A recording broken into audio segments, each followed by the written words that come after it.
lola meeshaalee gurguddoodhaa fi waraana hedduun dabaalame Oromiyaatti gaggeeffamaa jiruun humnoonni lama wal haleelaa jiran hidhattoonni waraana bilisummaa Oromoo WBO fi humnoonni waloo mootummaa Itoophiyaadha harka wal kennachiisuudhaaf lola guddaa ija addunyaa jalaa kan dhokate Oromiyaa jiddu galeessa lixaa fi kibba dabalate bakkoota hedduutti gaggeessaa jiru. Mootummaan hidhattoota WBO tuffachuun waliin mari'achuun hin barbaachisu balleessuu malee jechuudhaan waraana guddaa kabarraa deebisee Oromiyaatti galchuu sagaammaatti hidhattoota balleessuus hin dandeenye. Inumaatu ammoo hidhattoonni waraana bilisummaa Oromoo WBO'n humnoota mootummaadha addoota waraanaa hedduutti adabaa jiraachuu hima. Lola jabaa torbaan lamaa oliif jiddu galeessaa fi lixaa akkasumas kibbatti gaggeeffamaa tureen waraanni Oromiyaa WBO'n humnoota waloo jechuun kan mootummaan bobbaase raayyaa ittisa biyyattii poolisii federaalaa humna addaa Amaaraatii fi humna addaa Oromiyaa akkasuma milishaa dabalatee WBO'n haleellaa jajjabduu ofirraa qolachuudhaaf fudhachaa tureen waraana 10,000 ol daaraa godhee jiraachuu maddeen waraanaatis himaa jiru. Waraanni bilisummaa Oromoo WBO'n humnoonni kanaan dura kallattii garaagaraatiin Tigraay marsanii TPLF lolaa turan amma guutumatti Oromiyaa marsuudhaan lola guddaa bananii jiran jechuudhaan beeksisee jira. Humnoonni waloo kunneen Oromiyaa marsanii lola guddaa Oromiyaa irratti banan kunneen ammoo dhumti isaanii dikee Oromiyaa ta'uuf jechuudhaan waraanni bilisummaa Oromoo WBO'nis akeekkachiisee jira. Yeroo waraanni bilisummaa Oromootii fi mootummaan Abiyyi Ahmad humnoota hedduudhaa fi hidhannoowwan gurguddoodhaan wal dura dhaabbatanii waltumaa jiran kanatti ammoo hayyoonni waraanni Oromiyaa keessatti waraana bilisummaa Oromoo fi mootummaa jidduutti adeemsifamaa jiru aarsaa guddaa uummata Oromoo kafalchiisaa jira jedhan.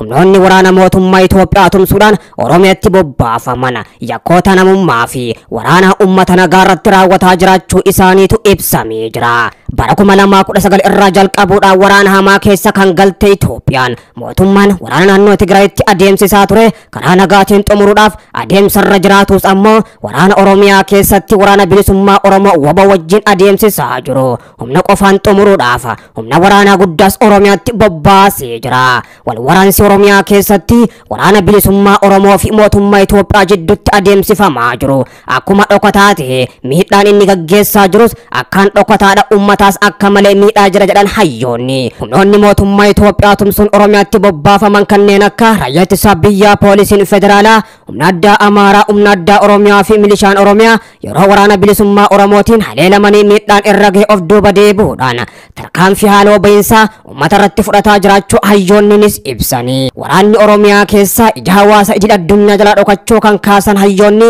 addunyaan mootummaa Oromootu Itoophiyaa bulchaa jira jechuudhaan waraana Oromiyaa keessaatiif xiyyeeffannaa laachuus dhabde jedhan. Waraanni kun ammoo gaagaama caalus osoo hin dhaqqabsiifne dhaabbatee mariin akka taasifamus gaafachaa jiru. Ta'us ammoo hidhattoonni waraana bilisummaa Oromoo WBO fi humnoonni waloo mootummaadha jiddu galeessa keessatti meeshaa gurguddoodhaan ifatti ba'anii yoonii fi wal haleelanis mul'achaa jira.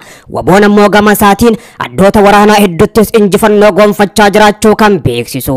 Lola jabaa torbee lamaa oliif humnoota waloo kanaa wajjin gaggeessaa tureen injifannoo guddoo argatee akka jiru kan beeksise. Waraanni bilisummaa Oromoo WBO'n humnoota waloo kanneen walumattuu gara 10,000 olii kanneen ta'an barbadeessee akka jiru WBO'n beeksisee jira. WBO'n lixa dabalatee gama kaaniin kibbaa fi jiddu galeessa addoota waraanaa maratti injifannoo gonfachuun buufataalee waraanaa Abiyyi Ahmadis dhuunfataa akka jiru kan beeksise. Daandiiwwan gurguddaa harkatti galfachuudhaan humnoota mootummaadhaa jiddu galeessaa fi akkasuma lixa bakkeewwan garaagaraa keessa galanis WBO'n marsee haleellaa jajjabduu gubbatti raawwachaa akka jiruu fi hedduu isaaniitis ammoo adabbii cimtuu waan isaaniif maltee isaaniif laataa jiraachuu kan beeksise. Injifannoodhaan sabattis galuuf akka jiru waraanni bilisummaa Oromoo WBO'n gama isaatiin beeksisee jira. WBO'n injifannoo himachaa yeroo jiru kanatti ammoo gama mootummaa Itoophiyaa irraa haga ammaattis wanti dhaga'ame hin jiru. Shawaa lixaa aanaa daannoo keessatti wal waraansi jabaan waraana bilisummaa Oromoo WBO'dhaa fi waraana mootummaa gidduutti galeessaa eegalee hanga har'aan tanaatti gaggeeffamaa kan ture waraanni bilisummaa Oromoo WBO'n injifannoo guddoo gonfachuus beeksisee jira. Lola guddaa shawaa lixaatti gaggeeffamaa ture kana dursaa kan ture ammoo humna qindoomina WBO birgeedii murtii guutootii fi birgeedii bakakkaa oggaatoo. Birgeediin kun lamaan ammoo walumaan ta'uudhaan humnoota mootummaa Abiyyi Ahmad 670 ol barbadeessuudhaan 1,500 ol madeessu beeksisee jira. Lola kanarratti waboon ajajoota kumaatii fi dhibbaa dabalatee miseensarraa ammoo 180 ol booji'us beeksisee jira. Waraanni bilisummaa Oromoo waboon lola jabaa Shawaa Lixaa aanaa daannoo keessatti guyyaa lamaaf gaggeessaa tureen humnoota mootummaa Abiyyi Ahmad akka baala mukaatti harcaasuudhaan konkolaataa hedduudhaa fi hidhannoowwan garaagaraa danus irraa boojii akka jiru beeksisee jira. Waraanni bilisummaa Oromoo waboon lola guddaa guyyaa lamaaf Shawaa Lixaa aanaa daannoo keessatti gaggeeffamaa ture kanaan mootummaa Abiyyi Ahmadis akka malee naasisee jira. Waraanni bilisummaa Oromoo waboon lola guddaa Shawaa Lixaatti gaggeessaa ture kana malees ammoo kibbaa fi lixa Oromiyaa bakkoota hedduuttis gaggeessaa akka ture kan beeksise.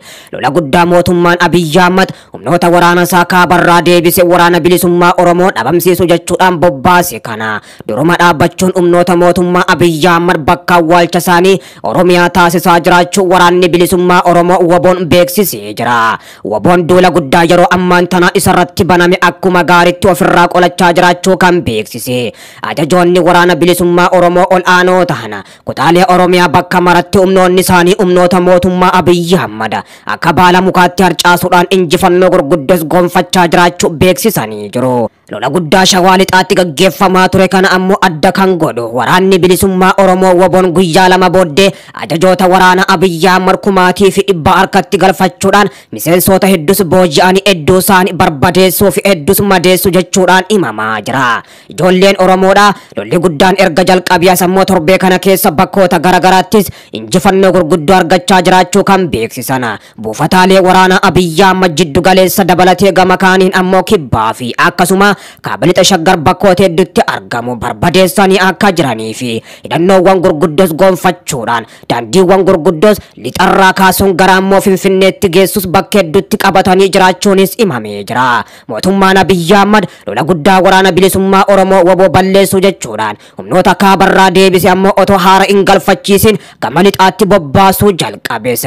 Lixarraa ammoo sochiin isaanii danqamaa jiraachuun kan himame. Naannoo ollaa Asoosaa dabalatee bakkoota garaagaraatti buusuudhaan waraana bilisummaa Oromoo waboo rukutuudhaaf yaalullee haga ammaan tanaatti milkaa kan jirreetu himamaa jira. Mootummaan Finfinneerraa kallattiidhaan humnoota lola kaabarraa deebi'an konkolaataa gara 100tti siqaniin ammoo torbaan kana keessa gama lixaatti imalchiisaa kan ture. Sochiin humnoonni mootummaa Abiyyi Ahmad lixatti gochuudhaaf turan danqamaa jiraachuun kan himamaa jiru waraanni bilisummaa Oromoo waboon humnoota kana amma barbadeessuttis ammoo lolarraaf duubas akkan deebine beeksisee jira.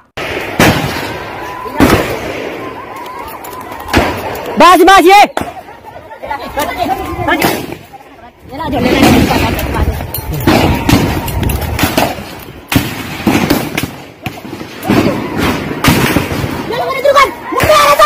Jadi